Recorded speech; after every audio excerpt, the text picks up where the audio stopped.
Nuo 14 valandos, kada buvo paskutinis atnaujimas situacijos, noriu informuoti, kad darbai ir operacija tęsiasi toliau. Kas yra šiai dienai dabar iki vakaro padaryta ir kas daroma, tai pirmiausia, narai tęsė savo darbą ir nėrė ieškodami pagal tam tikrus požymius vietų, kuriuose galėtų būti karys.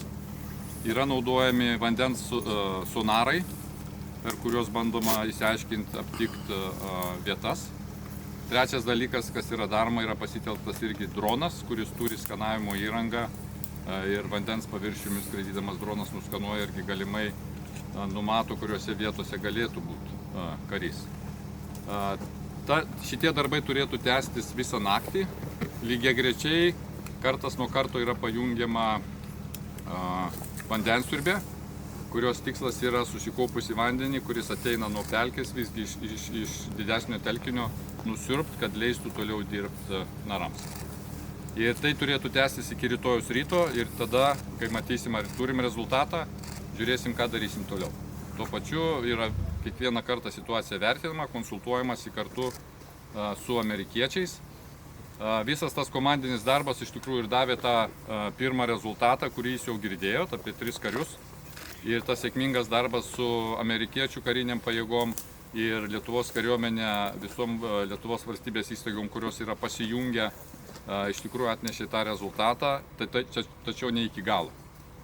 Turim pabaigti visą operaciją iki galo, todėl darbai tęsiasi. Tai tiek turbūt trumpai šiam momentui. Ar galėtumėte atskleisti arba komentuoti apie tai, kokiomis aplinkybėmis tas karys galėjo patekti į pelkę, o nelikti priemonį? Labai sudėtinga detaliai apie tai kalbėti, bet turbūt vandens jėga ir purvo jėga, su kuria nėrė šarvuotis tankas į vandenį, galėjo tiesiog per spaudimą išmest karį iš pačios mašinos. Kiek narų dirba? Kokios pajėgos dabar yra?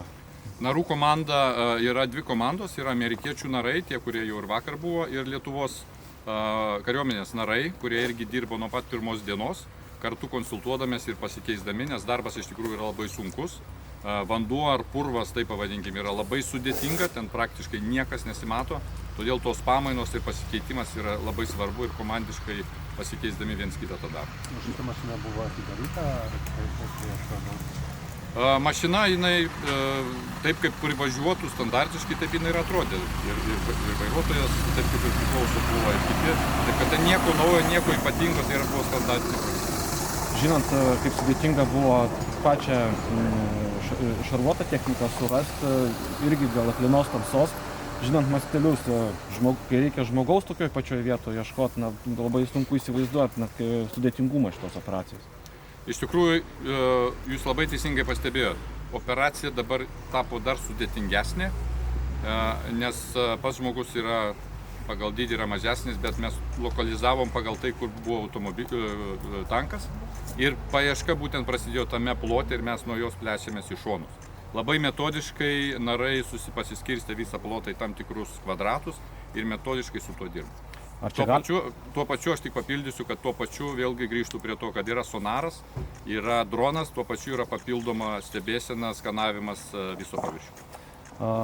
Ar yra kažkokių, nežinau, prielaidų, kokiam gylė gali tas kūnas būti, ar panašiam kaip ir tankas? Ne, šiam momentui mes nedarom jokių prielaidų, tiesiog kruopščiai, detaliai, žingsnis po žingsnio skanuojam vandenį. Kolegos? Aš noriu paklausti apie Lenkų kariai, ar dar šitą yra? Lenkų kariai, tie, kurie atvažiavo prieš 2 dienas, jie yra pastoviai Lenkų karių valdymo grupė, dalyvauja visame procese, mes su jais konsultuojamės ir priklausomai nuo to, kokie bus rezultatai, galbūt Lenkų kariai turėtų dalyvauti aktyviau jau rytoj, bet šiam momentui sunku labai prognozuoti. Ačiū. Tai ačiū jums visiems, gero vakaro.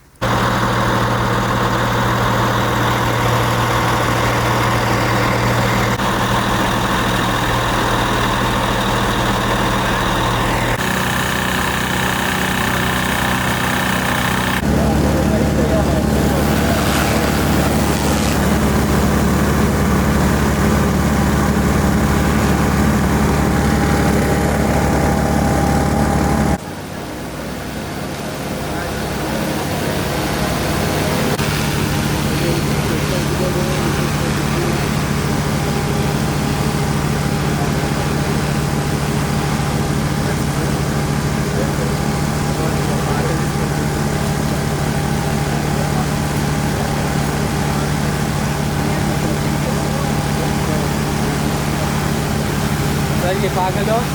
Filmuoji. Dar.